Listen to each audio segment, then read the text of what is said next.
Hi, it's Miss Lisa from the St. Paris Public Library. I have an anytime story for you today. This book is called Animals Helping to Keep the Peace.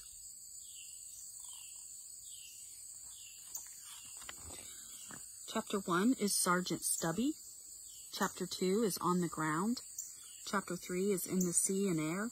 And Chapter 4 is When Military Animals Retire. Sergeant Stubby. The sergeant woke from a sound sleep. He lifted his head. He knew something was wrong, but what was it?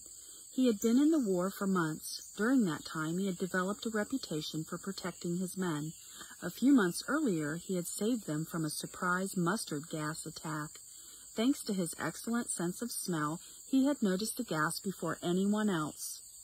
Mustard gas got its name from its yellow color and unique smell. Searching for spies.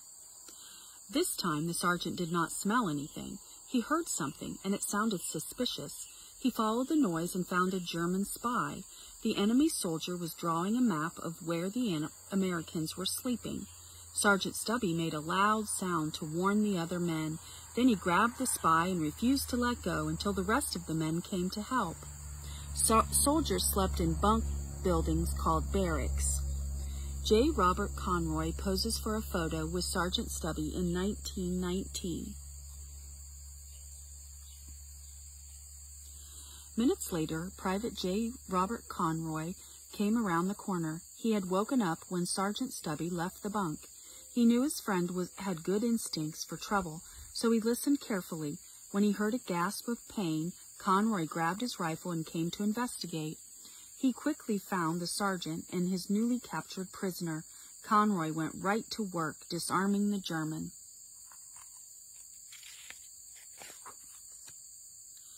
Even though he was a dog, Stubby was an important part of his division. An unusual hero. Convincing Sergeant Stubby to let go of the spy was not easy. He was determined to hold on as long as he could with his teeth. Stubby was a little different than the other soldiers. He was much smaller and he walked on 4 legs. He also barked warnings and used his teeth as a weapon. Sergeant Stubby was a pit bull and a member of the U.S. Army's 102nd Infantry Division. Joining the Army. In the summer of 1917, the men of the 102nd Infantry were surprised to see a dog wander onto the training field in Connecticut.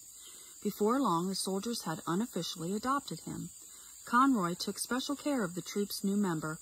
When orders came for the men to ship out to France, Conroy decided to take his 4-legged friend with him. He smuggled the dog on board the transport ship that would carry them both to Europe. The SS Minnesota carried Stubby and Conroy across the Atlantic Ocean to fight in World War I.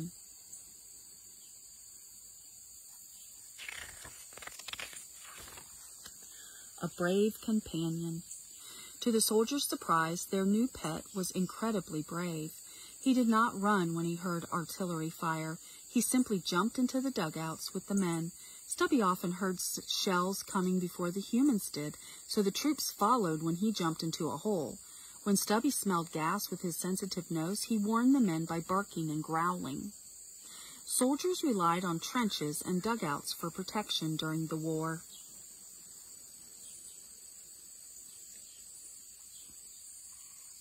Stubby wore his medals on a special jacket. Stubby was named for his incredibly short tail. For 18 months, Sergeant Stubby did his best to protect the men. When soldiers were hurt, he tracked them down and barked until medics arrived. Stubby was injured a few times during his adventures. However, the soldiers made sure he received excellent medical care. He was always able to get right back in the battle. No one knows how many lives Stubby saved, but he was truly a hero. Stubby died on March 16, 1926, in the arms of Robert J. Conroy. Stubby rides on a float during a parade in 1921. A returning hero. Stories of Sergeant Stubby's adventures were published in newspapers throughout the United States. When World War I, 1914 to 1918, ended, the dog came home a well-known and beloved hero. He led city parades and was made an honorary member of such groups as the American Red Cross and the American Legion. Stubby toured the country and even met several presidents. America's first war dog. Sergeant Stubby was the nation's first military dog. From the first time he warned soldiers of trouble to the last time a medal was pinned on his military vest, he showed the world why dogs have been considered man's best friend for so long. For the next several decades, dogs proved themselves on the battlefield over and over. A war dog jumps over a trench on its way to deliver a message.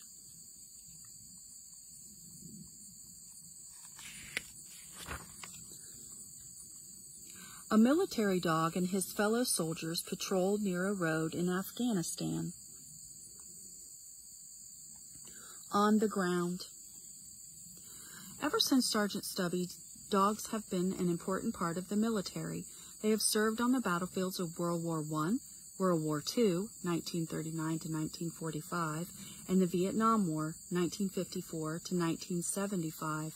They have also helped fight in the Persian Gulf and Afghanistan. Dogs are helpful in war for many of the same reasons they make such wonderful pets. They are very loyal to their owners. They are also easy to train and can easily learn to follow commands. Thousands of dogs have helped detect explosives, find illegal drugs, and look for missing soldiers. Superb senses. Dogs' skills go beyond being friendly and obedient. A dog's brain is different than a human's. A larger part of it is dedicated to the senses of sight and smell. This means dogs can see and smell different things than humans can. A dog's nose also has many more receptors than a human's. This helps the dog smell even the faintest odors. Finally, dogs can see very well in the dark. Dogs can learn to identify thousands of different chemicals by their smell. A dog delivers medical supplies to the front lines during World War I. Many jobs to do. Military dogs are trained in many skills. Most are single-purpose dogs. This means they are trained for a specific job. Some are taught to locate mines, rescue wounded soldiers, or deliver messages. Others are taught to search silently for spies or snipers and defeat enemies without using lethal force. Because most dogs are small enough to fit into tight spaces, they are sometimes trained to investigate tunnels where people cannot fit. Dogs were used to explore enemy tunnels during the Vietnam War. World War II. During World War II, thousands of dogs worked for the armed forces. Some were sentries. They were responsible for patrolling and guarding supplies or facilities. In 1943, more than 3,000 sentry dogs patrolled beaches for signs of enemy boats or submarines. Other dogs were scouts. They were trained to detect enemy soldiers. If a scout dog sensed a nearby foe, it froze in place, pricked up its ears, and stiffened its tail until a human soldier arrived to investigate. Today's top dogs. All branches of the armed forces use military dogs. The Marines use them to sniff out bombs and the people who plant them. The dogs wear radios on their backs so they can hear commands from far away. Special ops troops parachute out of planes or rappel over mountainsides alongside their dogs. These dogs are equipped with high-tech equipment such as heat-sensing cameras and waterproof vests. Trained dogs can join their handlers in sliding down ropes out of helicopters.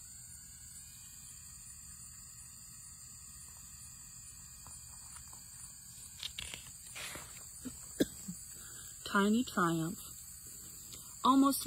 Although most military dogs are fairly big breeds, Smokey was an exception. A Yorkshire Terrier, she weighed just 4 pounds and stood 7 inches tall. During World War II, Smokey rode in soldiers' bags. She went along on many air and sea rescue missions and survived 150 air raids. She also entertained wounded soldiers. After the war, Smokey visited veterans in hospitals to cheer them up and make them smile.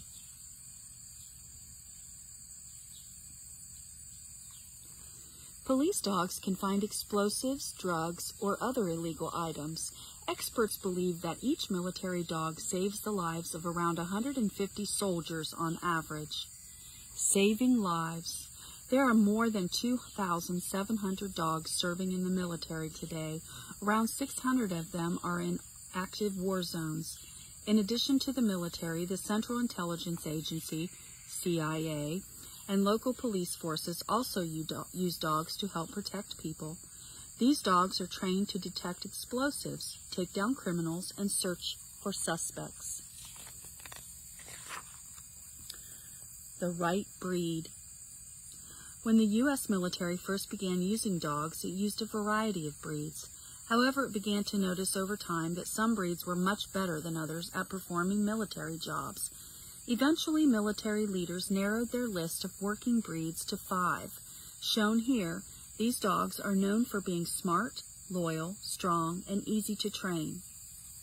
Giant Schnauzer, German Shepherd, Farm Collies, Belgian Sheepdogs, Doberman Pinschers.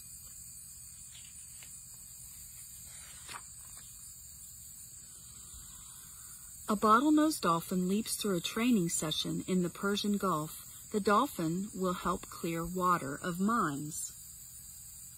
Chapter 3. In the Sea and Air. Dogs have helped save the lives of countless soldiers, but they are not the only animals to help people. A number of other animals have lent their paws, wings, and flippers to help the armed forces over the last century. These heroic species include bottlenose dolphins, beluga whales, California sea lions, and pigeons. A device on the dolphin's fin allows its handler to track the dolphin's location underwater. In the air. Carrier pigeons are birds that have 2 unique abilities. First, they have an internal compass that helps them navigate from one place to the next and remember the route.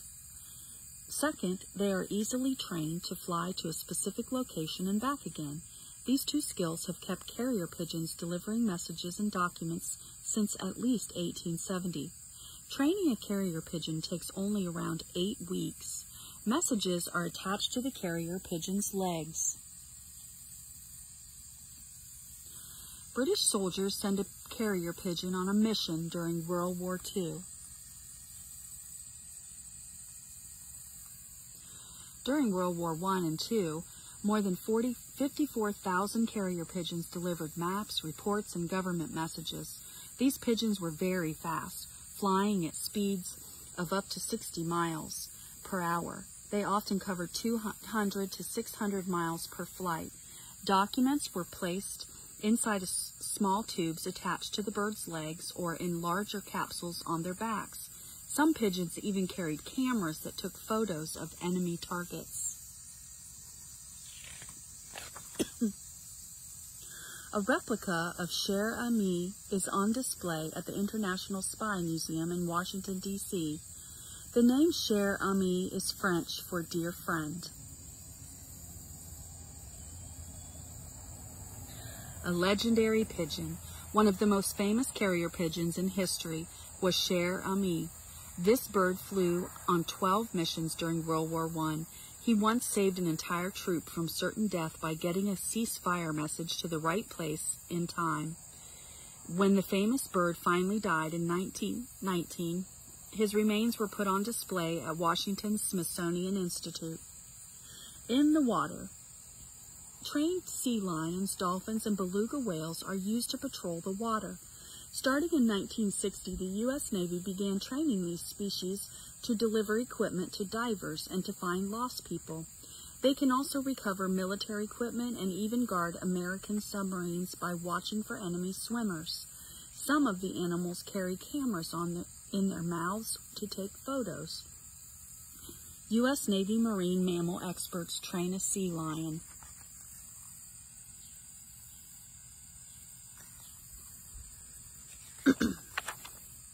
Searching the seas. Dolphins navigate through the water using echolocation. They create mental maps of their environment using the information they receive from sound waves bouncing back to them. The Navy trains hundreds of underwater creatures to use their echolocation for important jobs during the Vietnam War and the Persian Gulf War. Other animals like bats use echolocation to navigate during the night. Dolphins emit special sound waves that bounce off objects and return to the animal. A sea lion gets ready to attach a real line to an object in the sea floor during the training exercise. Whales, dolphins, and sea lions were taught to locate underwater mines. Dolphins dropped a weight next to each mine so divers could find it. Sea lions attached rubber devices to the mines so they could be reeled in.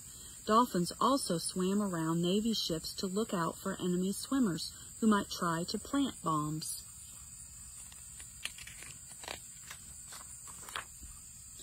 Like dogs, rats have an incredibly powerful sense of smell. Rodents to the rescue. The newest animal to join the military lineup is the rat. Rats might seem more like pests than helpful assistants. However, these rodents are being trained to use their sensitive noses to find abandoned landmines. Because they can resist most diseases, rats can go into areas that are too dangerous for people or dogs. In addition, they cost far less to train than dogs. Feline spies. A few other animals have been considered for military work, but most have not worked out as planned. For example, in the early 1960s, the CIA hoped to train cats to be spies. Operation Acoustic Kitty was based on surgically implanting microphone recorders in the cat into house cats. After multiple surgeries, the first cat was ready for its mission. However, it was almost immediately killed by a passing car. Operation Acoustic Kitty was over. Cats have not been very useful for military or law enforcement jobs so far. Military dogs often form close bonds with their handlers. When military animals retire, military animals are often seen as friends, partners, and fellow soldiers by the troops they serve with.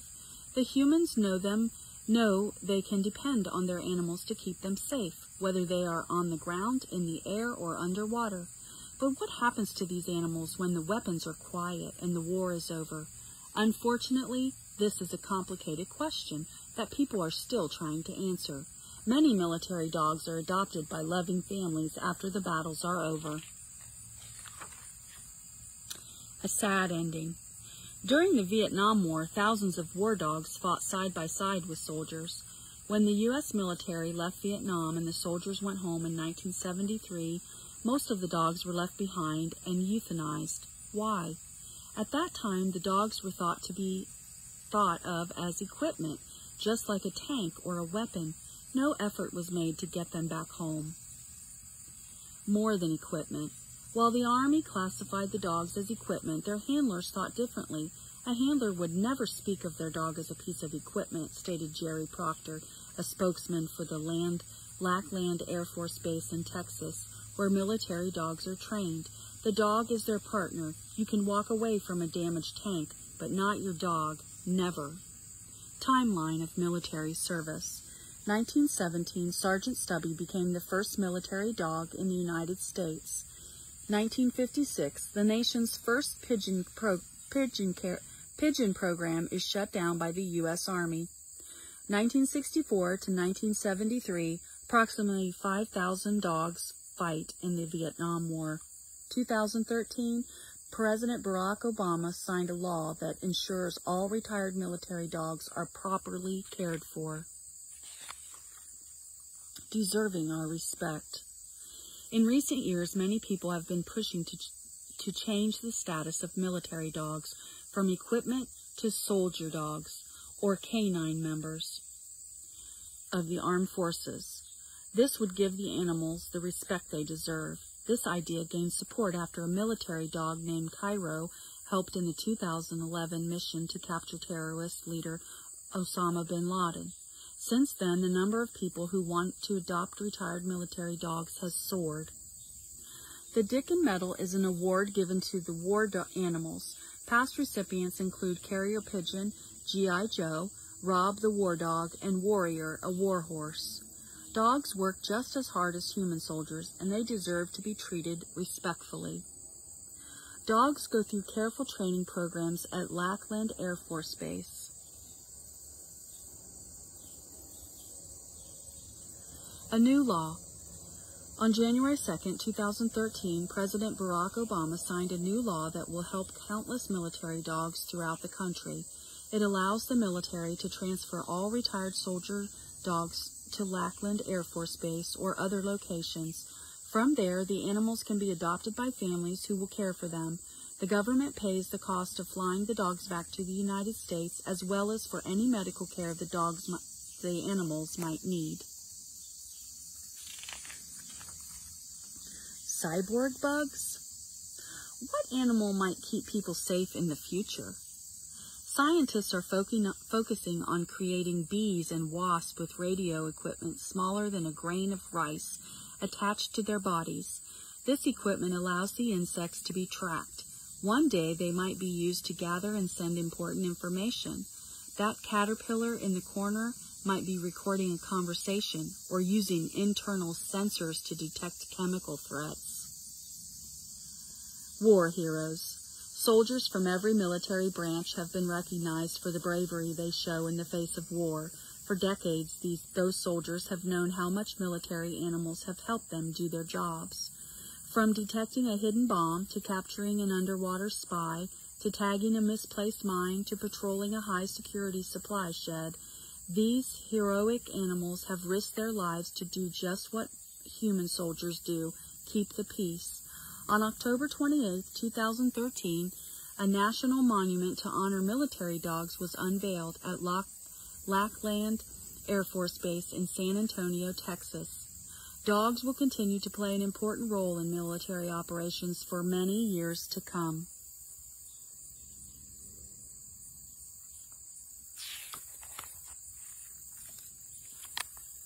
Animals helping to keep the peace.